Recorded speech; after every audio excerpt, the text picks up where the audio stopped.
What is going on, Warriors of Tamaris? I am back again with another video. In today's episode, I'm going to show you guys the artifact tier list in Call of Dragons. Make sure that you subscribe for more content like this, turn on the bell notification and never miss out. Let's get the video started. Alright, Warriors of Tamaris, there are so many artifacts in Call of Dragons, and in today's video, I'm going to be ranking them in a tier list. So many people have requested that I make a video like this. Here it is, guys.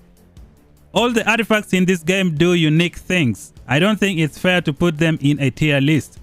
In today's episode, I'm gonna be ranking them based on their ability to do damage in the open field. We're gonna check out mostly the legendary artifacts in the game and see what they are capable of doing. I know my ranking is not gonna be the best out there. Feel free to correct me down in the comment section down below. Let me know where you would put some of these artifacts from the tier list. Let's get into it. Alright, Warriors of Tamaris, let's get this party started. This right here is the artifact tier list that I have created. I know it's not the best, I tried my best. Feel free to correct me down below. Now we're gonna start off from the top and go all the way to the bottom. By the way, some of the artifacts on here are here just for decoration. They are here to make the page look nice. So let's get this thing started, guys. Starting off with some of the most craziest artifacts in the game, we have the Phoenix Eye, which can do damage to 5 targets, damage factor of 4000. I don't need to explain what this artifact can do, everybody knows what it is. Next one on the list is gonna be the Viola's Bow, an excellent archer artifact for playing around with enemies in the open field. First of all, it does damage to 5 enemies. It has a rage cost of 1200.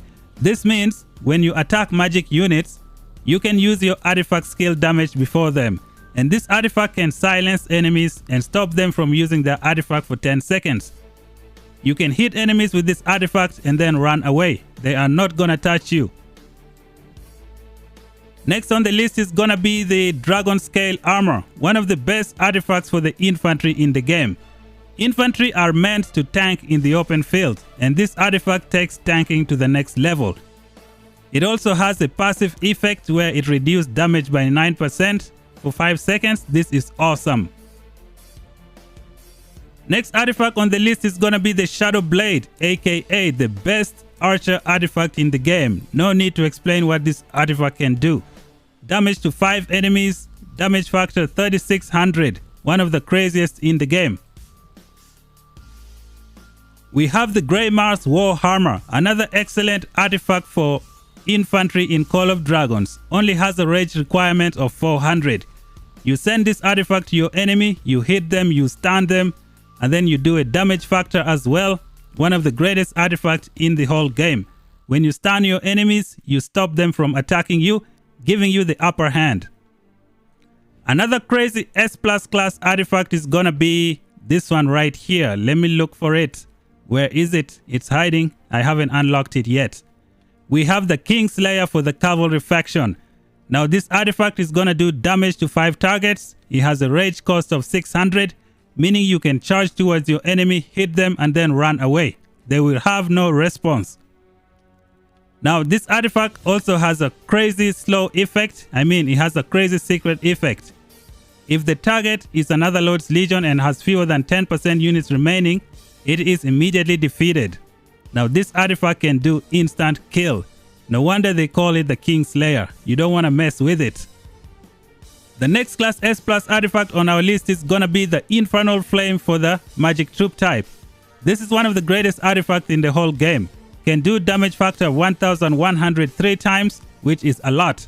It also has a passive effect. When you scorch an enemy, you get plus 15% damage for 5 seconds. One of the best artifacts in the whole game.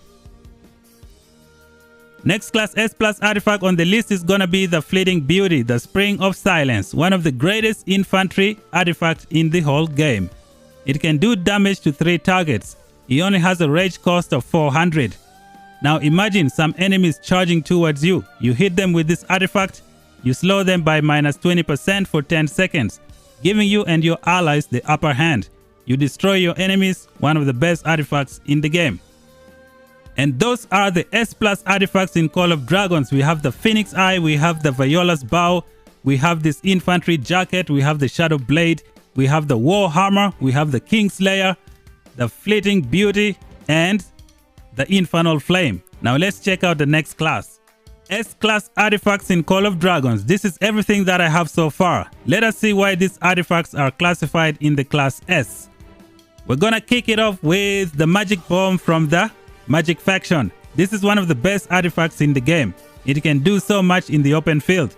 I like how when you put this artifact on the enemy, they try to run away only to take the bomb to their teammates, and you end up doing damage to multiple targets. This artifact is also very strategic. When you put it on an enemy, they will stop fighting you and try to position their troops so they don't take the area of effect damage. When they do that, you get the upper hand and you continue doing damage. One of the best artifacts in the whole game. Next artifact on the list is gonna be the Tear of Arbon. This is one of the best artifacts in the game so far. I put it in class S because it's a healing artifact. It does not do damage to your enemies. Now this artifact I can say can heal maybe like 8,000 troops that you have. However, there are better artifacts in the game. Like for example, if you take the Phoenix Eye, you hit the enemy once, it can take out up to 20,000 troops. This one can only heal like, let's say, maybe 8,000. That's why I put it in the class S. Next class S artifact is gonna be the Fang of the Ashkari. Don't know if I pronounced that correct. Let me find the artifact from here and see what it is capable of doing. Now this artifact can damage people in a circle. The only reason I put it here is because the circle stays stagnant in one position. Most of the enemies are gonna run away. A better version of the Fang of the Ashkari would have been this artifact right here, the magic bomb. When you put it on one person, it moves with that person. When they try to run away, they can take it to other people. So that's why I put the Fang of the Ashkari in the class S. Next class S artifact on the list is gonna be the Dragon Tamer. Now this is an excellent artifact for the infantry troop type. Rage requirement of 400, and then when I see the maximum attribute, it does a damage factor of 4,000. The only problem is this artifact only do damage to one target, and it has attack statistics. The Fleeting Beauty is a much better option because it does damage to many targets and it slows down many targets. This one only deals with one target, that's why I put it in class S. Next artifact in the class S ranking is gonna be the Solan's Blade. The Solan's Blade can do damage to two targets. It has a 600 rage requirement. It has march speed and then cavalry attack. In terms of damage, the Kingslayer can do a much better damage. That is why this artifact is in the S class. Next class S artifact on the list is going to be the Visage of Sanctus. This artifact hasn't come out yet. As of right now, the artifact kind of only works with Thea. When you awaken Thea, you can get up to 10 stacks and do enemies to a lot of people.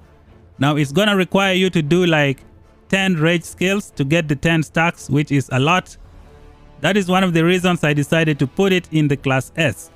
Maybe when it comes out and we test it out, I should be able to bump it up maybe into class S+.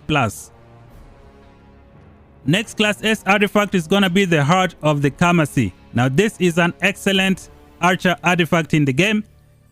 When you get it, you can like boost 3 nearby archers and do some crazy damage to the enemy. It's a good open field artifact for fighting your enemies. It goes in the class S. The final class S artifact in the game is gonna be the Blood Blade Banner. This is one of the best artifacts in the game. While in battle, your rallied army deals damage and gains physical keen every 30 seconds. Now you do a skill damage factor of 1300 for the artifact, and you get a physical attack of plus 10% for 10 seconds. One of the best artifacts for rallying cities and darkling fortresses in the game. Those were the S-class artifacts in the game. I tried to rank them to the best of my ability. Like I said before, feel free to comment down below how you would fix this table to make it better. Now we're gonna move on to the Class A artifact in the Call of Dragons. Alright ladies and gentlemen, this is everything I have for the Class A in the game. Now the Class A artifacts can also do damage to the enemy, but they are not compared to the ones above them. Let us see all the artifacts that we are working with for the Class A classification. We begin the party with the Spring Bird Feather. Now this artifact is pretty much straightforward. It only grants you speed if you're trying to run away from your enemy, or if you have a cavalry near some infantry and you try to give them a boost to go and attack some enemy. This artifact can be quite useful. Next Class A artifact on the list is gonna be the Breath of the Yargentis. I can't find that artifact from here. The game developers kind of took it out. I think we're gonna have to find it from the Forge of Light event. Well, this artifact can debuff many enemies. That's why I put it in Class A. It's in Class A because if you try to use it by yourself alone, you're not gonna get the full benefit. You alone cannot be attacking like 10 different enemies. The Breath of the Yargentis can, like, I think, debuff up to 10 enemies. Correct me guys if I am mistaken. Next Class A artifact in the game is gonna be the Storm Arrows, one of the best artifacts in the game. This artifact is in Class A because its special fighting tactics is not so good for the open field fight. It is great for tactical fights only. Like if you're fighting in situations where you need to be raining damage, this artifact is not going to help you like the Kingslayer. That's why it's in Class A. Breath of the Forest is a good defensive artifact, but I put it in Class A because of one reason. It has a healing factor which is not good for fighting your enemies. Usually when you defend your city, you try to stay away from healing. Now this artifact is gonna give you some healing, making you have a lot of troops who are gonna end up dying and putting you in trouble. Now the Blood Blade banner is a little bit better. This artifact just attacks enemy and does damage. Meanwhile, the Breath of the Forest, it has this healing which is not so good.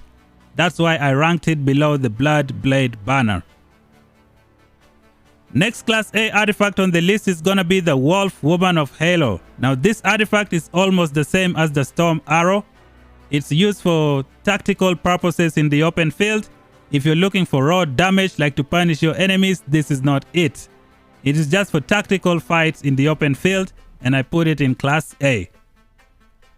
The final Class A artifact on the list is gonna be the Staff of the Prophet. One of the greatest artifacts in the game for doing a bunch of different things in the game. You can teleport up to 6 legions to a specific location to provide some aid. One of the greatest artifacts in the whole game. It has magic unit HP which can help you last long in the open field. It goes into Class A. And that's it for all the Class A artifacts in the game. Feel free to correct me down in the comment section how you would rank these artifacts. The next one we're gonna check out is the Class B artifact. Now the artifacts in the Class B and Class C are mostly here for decoration. I don't really know how to rank these artifacts, but let's see what we are working with in the game. So these are some of the epic artifacts that made it to the Class B. I don't know how to rank them. I just decided to put them here. We have the Staff of Spring. We have the Freezing Ring, which can protect you when you fight. Staff of Spring is going to give you some HP in the open field. We have the Centaur's Bow for the cavalry. Overall, a good artifact. We have the Butcher's Blade. We have the Heart Piercer for the archers. Another good artifact. The next artifact we're going to check out is the Class C. Again, it's for decoration. They are a little bit lower than the Class B. They don't do damage like the Class B artifacts. So let's see which ones we're talking about. We have this one right here known as the Ever Ice. We have the Rapid Crossbow. And then at the bottom of the list, we have some gathering artifacts as well. No need to explain what they do. And that's it, ladies and gentlemen, for the artifact tier list in the game. I tried my best to rank this artifact. It is not easy to rank these artifacts because they do a bunch of different things. Now let me know down below if you like this ranking. Let me know some of the changes you would make. If you are still new to the channel, make sure you subscribe for more content. Until then, I will talk to you guys in the next one. Peace out.